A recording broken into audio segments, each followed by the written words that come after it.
தம்பி அண்ணி, வெற்றியை கூட்டிட்டு வெளியில போயிருந்தேன்ல, அது இதெல்லாம் வாங்குறதுக்காக தான். வெற்றி, நீயே ஓபன் பண்ணு. இல்ல சக்தி, இதுல இருக்கிற ஒவ்வொரு பொருளையும் நீ தான் பார்த்து பார்த்து வாங்கின.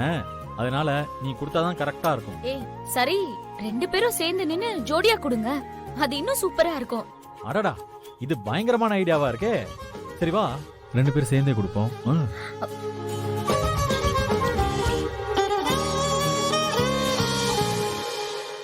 ஏய், என்ன நீ அப்படி பாக்குற? குடு. அதுக்கு எப்படி முறைக்கிற? ஏய், அங்க என்ன ரகசியம் பேசிட்டு இருக்கீங்க? கிஃப்ட் கொடுங்க. சரி, குடு குடு குடு. என்னங்க நீ? இது எல்லாமே உங்களுக்கு தான். அண்ணா, என்னன்னா இவ்வளவும் எனக்காக வாங்கிட்டு வந்தீங்க? ஆமாமா, சீக்கிரம் பிரிச்சு பாரு. அண்ணி, குட்டி ஃபேன். காத்து சூப்பரா வரும் அண்ணி. இன்னும் நிறைய இருக்கு அண்ணி, எடுத்து பாருங்க. ஏய், குட்டி ஃபேன்.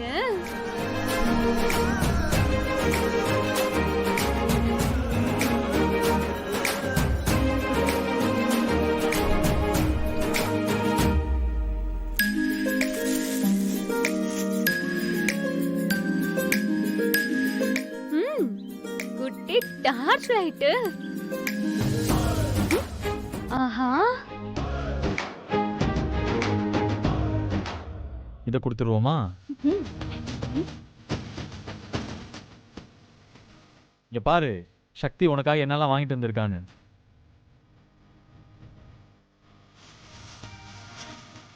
பாத்தியா? டன் டடாய். இது 2 மோட், பேட்டரியில கூட ஓடும்.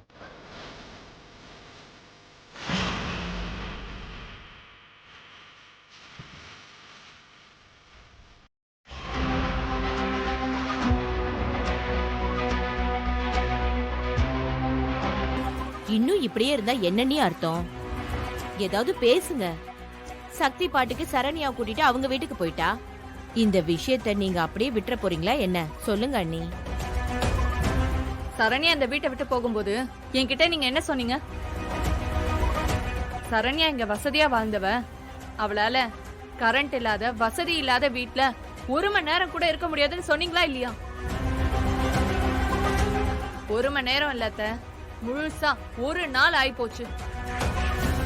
அதுவும் கொசு கடியில பாவம் ஒரு நைட் ஃபுல்லா கடந்திருக்கா. இன்னும் சரண்யா இங்க திரும்பி வரல. இதுக்கு மேலயும் அவ இங்க திரும்பி வருவான்னு நீங்க நம்புறீங்களா அத்தை? அதுவும் முன்ன மாதிரி தனி மனுஷியா இல்ல, புள்ளத்தச்ச வேற இருக்கா. இந்த மாதிரி நேரத்துல பிறந்த வீட்டுல இருக்கிறதான் பாதுகாப்பண்ணி. ரோட்டு கடை போட்டு நடத்துறவங்க வீட்டுல சரண்யா இருந்தா அங்க என்ன சுத்தமாவா இருக்கும்?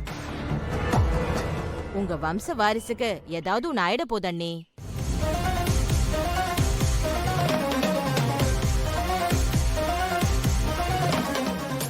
இப்படிதான் எங்க ஊர்ல ஒரு பொண்ணுக்கு நடந்துச்சு.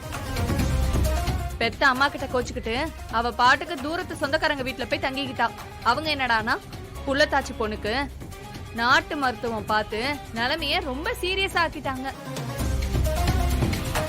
சரியான நேரத்துல ஹாஸ்பிட்டலுக்கு கொண்டு போகாம நாட்டு வைத்தியத்தை நம்பி அந்த பொண்ணு வயித்துல இருந்த குழந்தையவே கொன்னுட்டாங்க.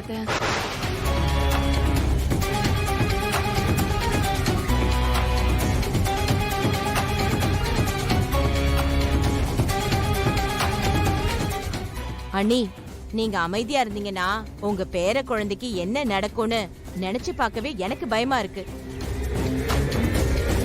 அத்தை, சரண்யா ஒரு அப்பாவி அத்தை. அந்த சக்தி இருக்கா பாருங்க அத்தை, நல்லா ஏமாத்தி அவளை கூட்டிட்டு போயிருக்கா. அதுவும் உங்க கண் எதிரிலேயே கூட்டிட்டு போயிட்டா பாத்தீங்களா? இது எல்லாத்தையுமே பாத்துக்கிட்டு நீங்க இப்படி அமைதியா நிக்கலாமா அத்தை? உங்க பொண்ணு மேல உங்களுக்கு தான் உரிமை இருக்குன்னு சொல்லி அந்த சக்திக்கு நீங்க புரிய வைக்க வேண்டாம்?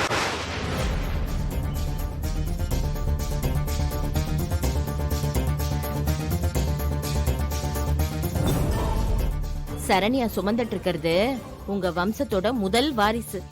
அந்த முதல் வாரிச சரண்யாவோட வயித்துலயே அந்த சக்தி கொன்னுருவாளோன்னு பயமா இருக்கண்ணி. அத்தை, நாங்க சொல்றத சொல்லிட்டோம்.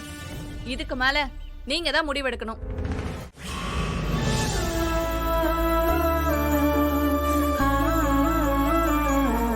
சாரி குட்டி, நேத்து அம்மா உன்னை ராசி இல்லாத குழந்தைன்னு சொல்லிட்டேன். ஆனா இப்ப சொல்றேன், நீதான் என் லக்கி, நீதான் என் செல்லம், நீதான் என் உசுரு. ம்? இப்ப அம்மாவும் நீயும் எங்க இருக்கோன்னு சொல்லட்டுமா?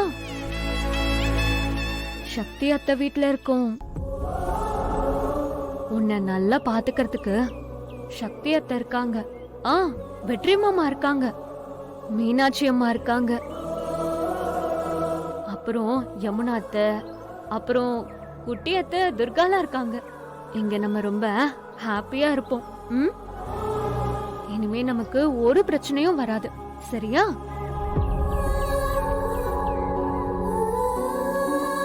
சக்தி, இதுக்கு மேலேயும் உண்மையை மறைக்க வேண்டாம். சரண்யா கிட்ட டாக்டர் சொன்ன விஷயத்த சொல்லிடலாம். வேண்டாம்மா. சரண்யானி இப்பதான் ரொம்ப சந்தோஷமா இருக்காங்க. அந்த சந்தோஷத்தை நாம கெடுக்க வேண்டாமா? அதுக்காக நாம சொல்லாமே இருக்க முடியுமா? அப்புறம் பெரிய பிரச்சனை ஏதாவது வந்துட போகுதுமா? அதெல்லாம் எதுவுமே வராதுமா.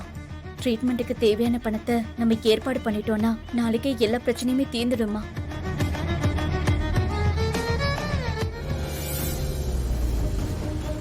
பூஜா, நீ இங்கே வெயிட் பண்ணு, நான் போய் சரண்யாவை கூட்டிட்டு வரேன். நீ இரு. சரிங்க அத்தை.